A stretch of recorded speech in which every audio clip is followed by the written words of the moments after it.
HGTV. My name is Brandi. I live in Dennisport on Cape Cod. Welcome to my ugly backyard.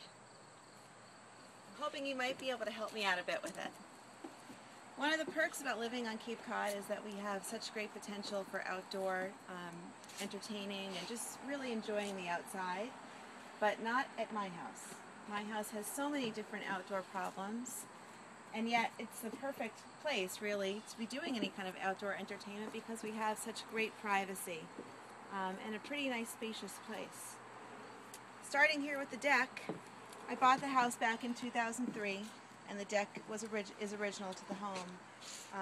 Up until a few years ago it was covered in that black mold that often happens with a lot of the wood on Cape Cod. So with the help of my family, we spent a couple of days on our hands and knees scrubbing, and appearance-wise, right away it looks rather good. However, walking out here can be really dangerous. Something in the process caused the wood to splinter, and that's no fun. It leads us, however, out to this other area that I think, again, has such great potential, which is our slate patio. We were so excited to really discover it because it was pretty much covered by so much of the ivy that we have growing on the outside. Again, unfortunately, we can't really use this space. There's very uneven tiles, so putting chairs and tables out here for the sake of entertaining and having dinner parties is kind of not going to happen because people will be tripping and falling and the tables rock back and forth. Also, every year this seems to get a little bit worse. The sand comes up through and the tiles sink down further. In the summertime, the sun shining out here, it makes it unbearably hot. So anybody who might be walking around with bare feet, again, that's really dangerous. I have small children, and having them play out here, I get a little nervous for them because, again, with the unevenness of the tiles, they can trip and fall, and we have had a burn or two. The unevenness also makes it difficult for playing ball, the ball bouncing all over the place, and rollerblading or biking are also out of the question because of that. We at one time had a sandbox here, but that's recently gone.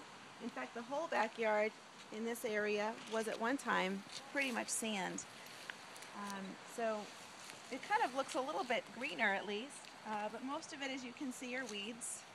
The grass has a difficult time growing. We can't necessarily put sod down.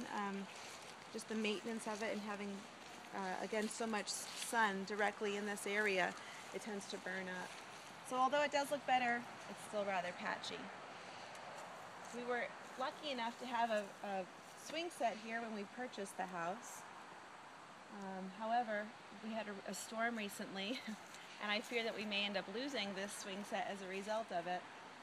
The storm has caused this tree to lean, and we actually have the root right over here that's starting to show. So with our next storm, I wouldn't be so surprised if we were to lose this tree, and unfortunately, it's pointed right in that direction. There's that root. We did lose another tree out front, actually. It's quite large, and managed to escape anything with that one, but I don't think we'll be so lucky with this next one. Another prominent feature of this backyard are these four rather unattractive square wooden planks. They hide what's supposed to be hiding our septic tanks. Why there's four of them, we're still not sure. I know that one of them definitely houses a tank for pumping,